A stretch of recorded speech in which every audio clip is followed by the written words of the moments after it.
Have a question, please use the microphone. Turn it on for us. Now, some people were in Charlotte yesterday. I know they're not going to ask me more questions. And I know they're not going to ask me about last year again. Well, I won't ask you about last year. I'll ask you about this year. What do you expect out of this team, and what kind of a team? Do you have any idea? I mean, it's early. Kind of the team and what mold that they'll fit in. Will they run, rebound, they do the things that you want them to do? Great question. For me, from the start of this, from the summer to now, I've been trying to get them to understand sort of my vision for the way that I want to play. And it's not centered around me, it's centered around them. So we have a bunch of players, right? So easily we could have 10, 11 guys that conceivably could be starting or playing. So with that being said, when you have that many guys, you have to dominate the defensive end of the floor. You cannot let teams control the game. And that takes focus and discipline, and I use this word often, desperateness. So defensively, we have to be a team that takes stuff away from offenses. Offensively, we got to be a team that's attacking, that's playing with freedom, that's playing fast, which at times is hard because I'm asking them, and you can see when you watch, the red-white game and the Simmons game, at times they look like they're overpassing. I'm good with that because I'm imagining that we're playing Carolina, Duke, Clemson, really good teams, Pittsburgh, all these really good teams that are really good. You're not going to be able to make one pass and get up a shot.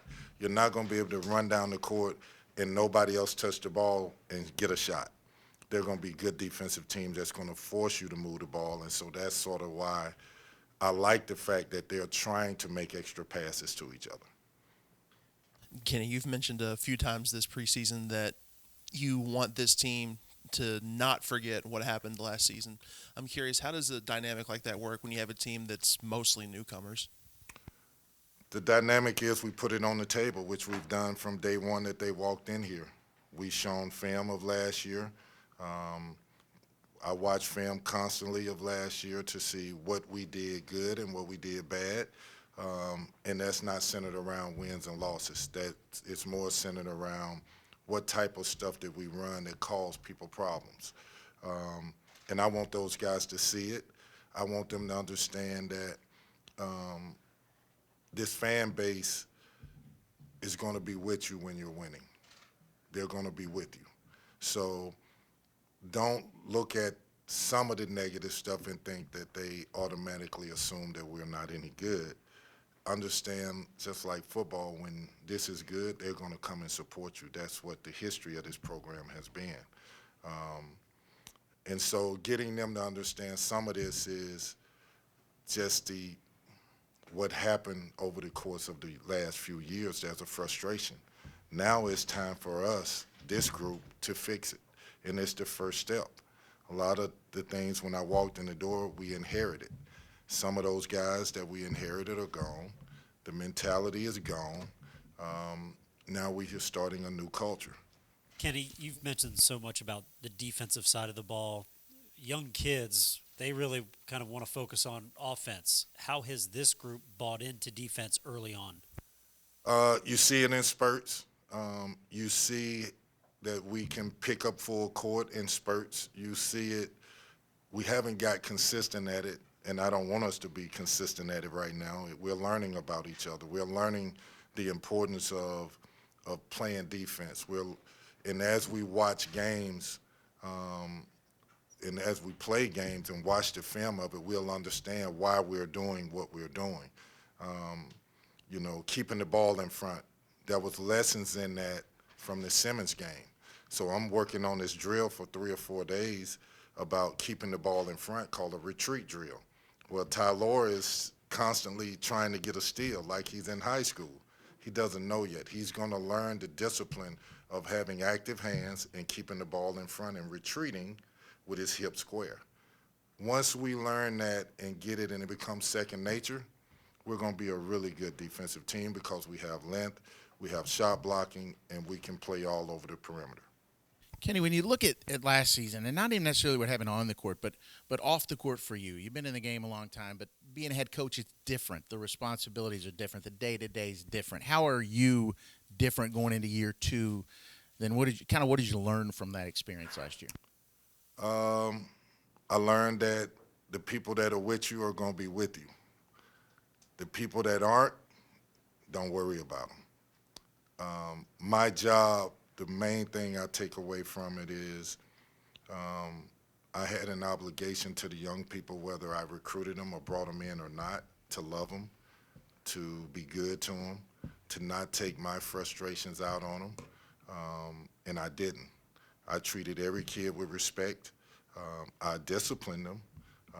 I wasn't happy at all times with them. So I take that away knowing that I did right by them, which helps me sleep at night because that's somebody's child. And if any of us in this room have ever been mothers or fathers, I hope that we would understand that what it feels like for your child to be hurting, for your child to not have success, your child to have doubt, your child to not believe in something. Well, my job is to make sure that I inspire your child. I do right by your child. Doesn't mean we win or lose games, but it means I discipline you to do right. And that's what I feel good about. Coach, I have a question for you. Following up from last year, and you said there were so many players who left, and you brought in a lot of new ones. How do you get them to all integrate now, work together? Do you see bonds forming between certain players? How do you get them to work together and depend on each other? I think the great thing about the group that we brought in, it was talked about in the recruiting process. It's not a choice on how you're going to carry yourself, how you're going to feel about your teammates. It's not. If you think it's a choice and you have days or moments where you don't want to be about team, you don't want to be in the group, then I got to put you on, I call it putting you on ice. So you're in the refrigerator, you're on ice. And the other guys will keep growing. I believe in that. I can't let one player, two players, no matter how good they are, I can't let them bring down the group. They could be starters. It could be my best player. It could be my worst player. I don't care. I know that I can't let the group suffer. And so I try to do a good job of being honest with them. And I think that's how, just being honest and real, I think they earn respect for you for doing that. As you look at your team offensively, what do you think the strength will be on the block, beating people off the dribble, shooting the ball from the perimeter? What are you most encouraged by, and what concerns you? It's hard to say because in the drills and in the practices, we shoot the ball really well. We shoot the three well, but I also have wings and guards that can post up to go along with a 7'1" kid, and Brandon, who, when he's right, he's a force in the paint. So we look like we're versatile in that we can score everywhere, but I got to see it against elite competition. And until we play elite competition or good competition, then we'll find out then. Kenny, we talk a lot about the group you brought in, but to get to the point where you had that group together, how difficult was it, the ups and the downs of the offseason, because you were in on other guys? Other guys may have wanted to come that you didn't feel like fit the thing. How difficult for you was it to put this group together? Great question. It was hard to put this group together coming off what we came off of. I don't think it gets talked about a lot for whatever reason. Doesn't matter why it doesn't get talked about. To win 4 games and to go out and get people to believe in what you're doing and to be a part of it is difficult. It's difficult. But it also goes to show that by being honest, by being genuine, by putting young people first, they will buy in. They will come and be a part of what you're doing once they see it. Louisville is a great place to play college basketball, a great city, a great community for basketball, but it also it's a place where you've got to be committed to basketball. And when you're not committed to basketball, you're going to hear about it, which is normal. That's the way it should be. That's what makes this a great state. It's a basketball place and not that it's not football, but it's a great state where basketball, the history of basketball in this state has been unbelievable. Hey Kenny, Kenny, when I was talking with Mike and JJ yesterday, they mentioned Sky and Trey as being two of the guys who have been, very vocal leaders on this team so far. What about them as people makes that process easier when you come in from new teams and then you're now taking on the vocal role to try to push others to get better? I think for those two in particular, I think being in those roles where they may or not have been happy at times helped them. The experience of being in college helped them. And I think they bring that to the table, which makes us better. They both have a quality that I look for in players. They're givers. So some people recruit based off of can he shoot, can he rebound, what is his numbers, what is his analytics. I need guys that are givers. I need spirit children who have a spirit about them that everything about them and around them lifts up the room, lifts up a team. I need guys that are more concerned with their play in conjunction with the team than themselves individually. I think these two kids fit that. They're givers. Kenny, you've talked about the eye test a lot with this group when it comes to fans watching the product. I'm curious if they apply that to watching you coach, the game plan, the approach, what do you think they'll notice about your growth in year two? I hope I'm a little more positive. I hope that, my body language can be better. It was torture at times to go through that. It was hard. I never lost like that before, but it also, I learned from it. I learned that I can't take it personal. It wasn't about me. Now, some people will say it's about you, but it's not. It was never about me. When I took this job, I told this community, this city, this state, I need everybody. Well, some people decided I was making it up, and they jumped off. I didn't need them anymore. So for me, I think that what I want to do is be able to have fun with kids, have fun winning, have fun dominating with kids. I tease them sometimes and say, listen, I'm the coach that wants to be able to talk trash with you to the opponent. I want to be that kind of coach. Let's laugh and joke and running by the sideline and me tell them, yo, we about to score on you right here. I'm that kind of coach. That's what I want to do. And hopefully they can help me do that. Kenny, going back to the versatility bit, how much do you think this team has improved in that department compared to last year's team on either end of the court? I just think that, we have a different group. We have a different chemistry. We have a different basketball team. We have guys that are in the gym. We have guys that I purposely make things hard so that I can see personalities, I can see character, and then I can see lack of character. When I make things hard, I see them huddling up, saying, okay, let's huddle up. He's going to run us again now. Like, please, guys, let's make sure we focus. Let's make sure we have great energy. That's a sign for me. At times in the past, it's been more splintered. You hear arguments. Those days are gone. Nobody's really arguing like that. So that gives me hope that we are coming together, we're learning about each other, and when things get hard, they gravitate to each other. Kenny, Kenny, maybe as a follow-up, for you now as a coach, since last year kind of was the group you said you inherited, and you might have had to accept a few things. For this group, now that you have the group that you want, what are some things that now you say you won't accept it if you see it out in practice or during the game? You know, my pet peeves are confidence. Another one is conditioning. And then the third one is sharing. Those are three things when I look at the team, I got to see it every day. So when you shoot a basketball, I don't want you to shoot shots that you can look at the kid and know he doesn't believe it's going in. Because if he don't believe it's going in, you know what it's doing to me, and I know what it's doing to you. I don't want to see players on their knees, like showing that they're winded, that they're tired. We work too hard for that.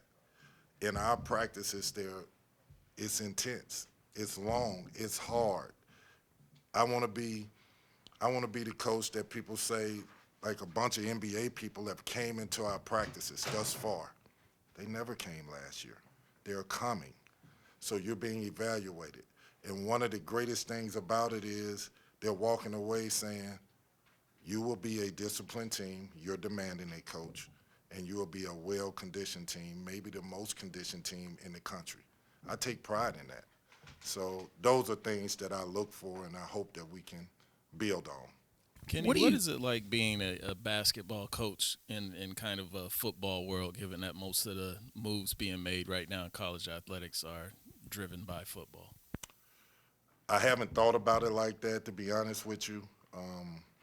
I try to stay in my world, focus on my world, because this is too hard to get sidetracked and caught up in the other stuff. I have a really hard job, and that hard job is requiring me to really change the culture of this brand and bring back the history of what made Louisville great. If I get sidetracked with all the other stuff that's going on, I couldn't do that. I couldn't do it. It's too hard. Kenny, Kenny, what talking do you- about last season, a lot of people have focused on what's happened last year and just having the opportunity to turn a page. Is this almost kind of a fresh slate for you, a clean slate, or do you feel pressure going into this year trying to avoid what happened last year? I don't feel pressure. I feel like when you look at it genuinely, honestly, it's the first step. The first step. This was broken, right? It was broken on a lot of different fronts. So to watch it, see it, evaluate it, figure out how do you fix this, how do you change this, has been hard. So I feel like we've taken a major step in the right direction. I want people to watch us and say, it looks different. That's why I keep talking about the eye test. It feels different. The energy's different. And then people will understand that we're headed in the right direction. Kenny, what do you need to get? You've been waiting for a minute to get to me. What do you need to get out of Brandon for this team to be as good? I mean, do you agree that sometimes it looks like he doesn't affect the game when he's out there, but he clearly, you have confidence in him that he should be that player. And have you seen it in practice? I mean, have you seen demonstrated performance that he can do that? I'm hoping that he can do that. I push him to do that. I challenge him to do that. I'm not giving up on him. I'm actually going to tighten up on him because I need Brandon to be a force. I need Brandon Hatfield to be a force. Sometimes Brandon thinks I can be something else because there are so many people in these kids' ear. Maybe you can be a small forward. Maybe you can be this. Maybe you can be that. Brandon Hatfield has been told by me, you have to be an elite rebounder. I need to be able to switch 1 through 5 if you're playing the 5, 1 through 4 if you're playing the 4. And there should be no different than a point guard guarding him and you guarding him. You have to move your feet. You have to be an excellent screener. Excellent. Your body probably requires you, and it looks like at 245 pounds, that you should get people open at all times. I need you to do that. I need you to make free throws, and I need you to finish around the basket. And I need you to be a giver. I need you to get out of, I got to do this for you, and think more about, I'm going to do this for us. Those things do it for us. And watch what happens to your teammates and what happens to your team.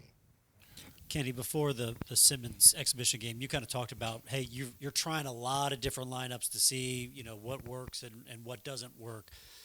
Coming into this last exhibition game, are you still in that mode, or are you starting to figure some things out? We will see. We will see. I know people want to figure out who I'm starting, what I'm starting, how I'm doing. Listen, I said it. In order for us to change from last year, I had to bring in a lot of guys. What does it look like if I only focus on certain guys and I leave 5 or 6 back? What does that look like to them? So people may question. People may question from within. I can't worry about that. I got to find out who's going to help us, who can start, who can come off the bench. Is it 8 guys? Is it 9 guys? Can it be 10 guys? They determine that, and then I evaluate that. So in order to do that, I got to put them in situations where, look, I started 1-5, then I start another 5. Let's see what you do. And then I evaluate what you do. When you look at all the new guys, how close is Curtis, his versatility and all that, to what you want? You've talked a lot in the last year and a half or so about the type of player you want. How close is he with that versatility and what he can do out there? I want him to be a willing learner. I want him to, every single day, challenge the older guys to be better.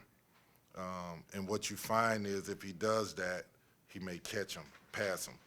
Curtis Williams all summer played point guard, the whole summer. And when Tyler got eligible, I could see it on his face, and he said it. I'm glad I don't have to play point no more. I jumped him for that. I jumped him because I said it, a willing learner. I'm throwing something at you that you've never seen before. In high school, your coach told everybody throw you the ball and just let you shoot. I'm not doing that. That's not going to help you be the player that you need to be.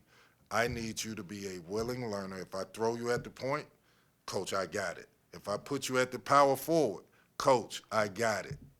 That's the type of player I need him to be.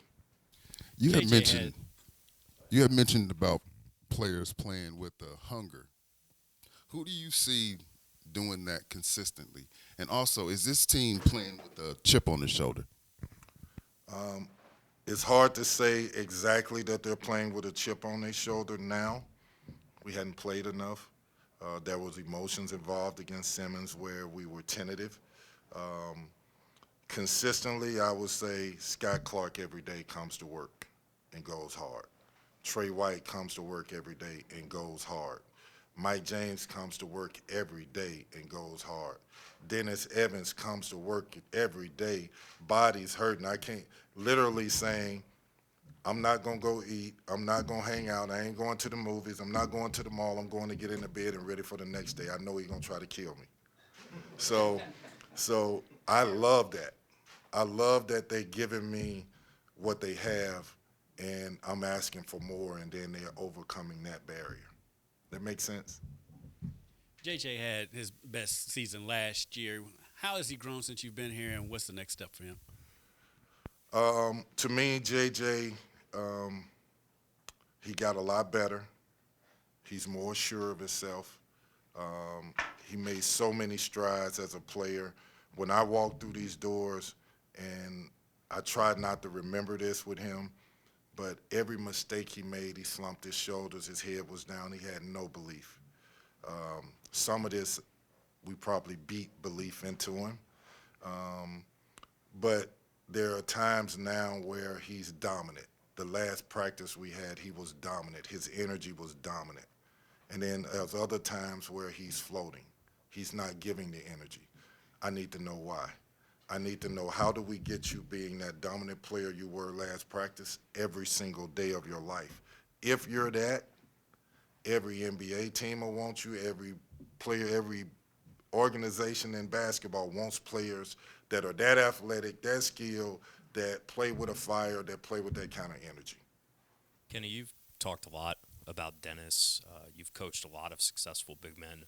Does he remind you of any of the successful ones, or is he that unique of a talent with his length and height? He is. I've never coached anybody like Dennis. simply because his body. He's so long, his legs are pretty thin, to say the least. But he has ways about him that influence winning. The way he blocks shots, the way he's catching the ball and finishing around the basket, dunking everything that he can dunk. I've gotten hundreds of calls just off the 2 times that we've played where people have seen, saying, Kenny, he's gotten better.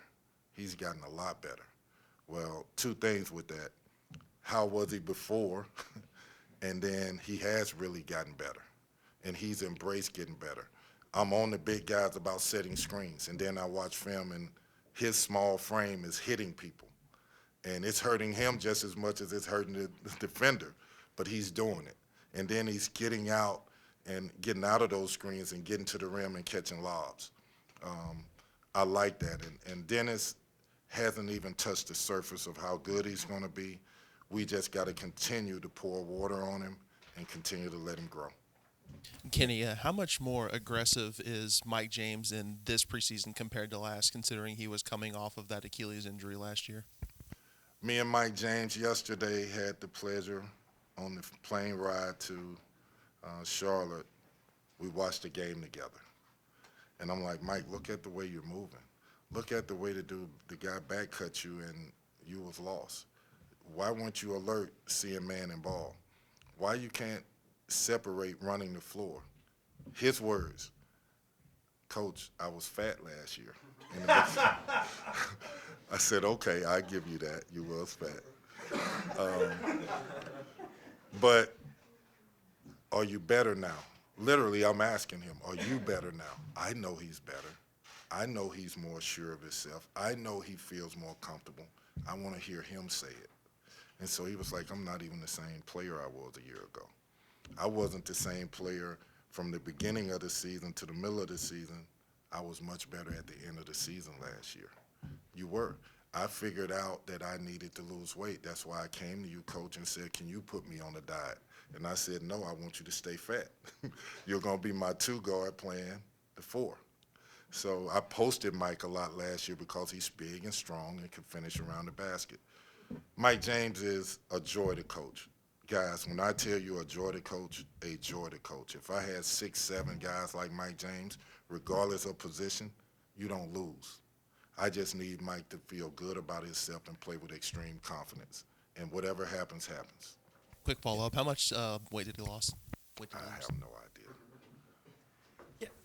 Turnovers were probably the biggest problem for you guys last year on offense. Other than changing personnel, what have you done? What can you do to get it down to a level where it's not a problem for you guys? I think one thing is, last year we worked every single day on passing the basketball to each other.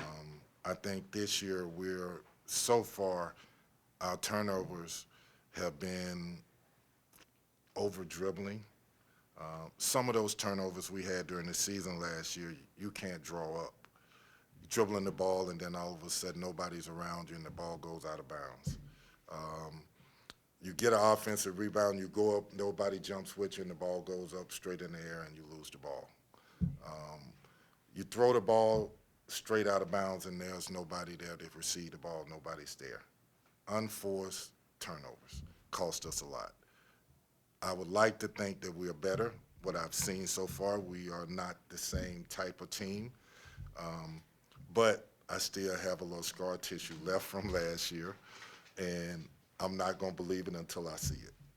Try to finish up so we do team photo. Go Brooks and then Jody. Yeah, both Mike and JJ talked yesterday about just needing some time after last season ended, to leave campus and to just not think about basketball for a while. What did you see from them when they came back and hit the gym hard? Like Mike said, he needed maybe just 2 days back home before he was ready to get back in the gym. Like, what sort of just effort did you see from them from day one of coming back and trying to just build towards this year? Well, when I mentally take myself back to the end of last season, and after the players decided and we decided who was coming back and who was leaving, I went to the strength coach and I went to the trainer and said, listen, whoever I bring in these doors, no matter who it is, this group that's here better be head and shoulders ahead of them, conditioning-wise, strength-wise, knowing what we're doing in the weight room. They have to be ahead of them because I don't want these guys to come into an environment, new guys, where they are already on top. I want them to see that these guys work hard and that their bodies and their condition, they can handle whatever's thrown at them, and then they follow suit. If the new guys are the ones leading the pack straight out the gate, that's a problem. Kenny, this guy was so good when he was younger, when you first started recruiting him back in the day. He's had some ups and downs. What does he still have of that? I mean, he's still got that talent, obviously. How have you seen him kind of grow, and maybe how do you get rid of some of the things in the past that have not been good in his game? To me, Sky Clark is a very skilled basketball player that's a winning person. And what I mean by a winning person is he's who he is as his personality, his character. He cares about people. He cares about his teammates. There's been hundreds of players that he has relationships that have reached out to me. Some saying, man, I'm so glad you got Sky. Some saying, man, I want to come to Louisville and play with Sky. That's the personality he has. For Sky, in my opinion, and what I've talked to Sky about is whoever the naysayers are, I want you to prove them wrong. And how do you prove them wrong? Nobody's questioning that you're a good basketball player. I want you to prove them wrong, whatever. If they say that you're not tough enough, if they say through adversity you'll sort of shut down, whatever it is that they're saying, you have to prove them wrong. And we are going to prove them wrong together. You're not doing this by yourself. You won't ever feel like you're doing this by yourself. Now you're with a group of coaches, a team that's all centered around your success. And you're going to be about the team, and we're going to be about you. So that's sort of how I evaluate him. Great, thank you, Coach. All right, guys. Team photo, everybody, and then